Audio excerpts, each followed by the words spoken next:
Hello বন্ধুরা, আসসালামু আলাইকুম। আশা করি সবাই ভালো আছেন। আসতেছে ছোট পর্দার জনপ্রিয় অভিনেতা তৌসিফ মাহবুবের নতুন একটি নাটকের আপডেট। নাটকের নাম হচ্ছে বেশি বলে বুলবুলি। নাটকটি মেজবাউদ্দিন সুমনের গল্পে পরিচালনা করেছেন রুবেল হাসান। এই নাটকটি মূলত একটি বেশি কথা বলার গল্পে নির্মিত নাটক। আশা করি আপনাদের ভালো লাগবে এবং নাটকটিতে ভরপুর বিনোদন থাকবে আর নাটকটিতে মজার মজার দৃশ্য দেখা যাবে। বেশি বলে বুলবুলি শিরোনামের নাটকে অভিনয় করেছেন তৌসিফ মাহবুব এবং নাটকটিতে নায়িকা চরিত্রে অভিনয় করেছেন তানজিম সায়রাতুদ্দিনী। আর নাটকটিতে বিভিন্ন চরিত্রে অভিনয় করেছেন সাবেরি আলম, মাসুম বাশার সহ আরও অনেকে। এই নাটকটি দেখা যাবে খুব শীঘ্রই সিএমবির ইউটিউব চ্যানেলে।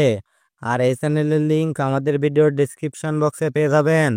তো প্রিয় দর্শক বন্ধুরা, সবাই ভালো থাকবেন এবং পরবর্তীতে বাংলা নাটকে নিত্য নতুন সকল আপডেট পেতে আমাদের চ্যানেলটি সাবস্ক্রাইব করুন। আর যারা সাবস্ক্রাইব করেছেন তাদেরকে অসংখ্য ধন্যবাদ।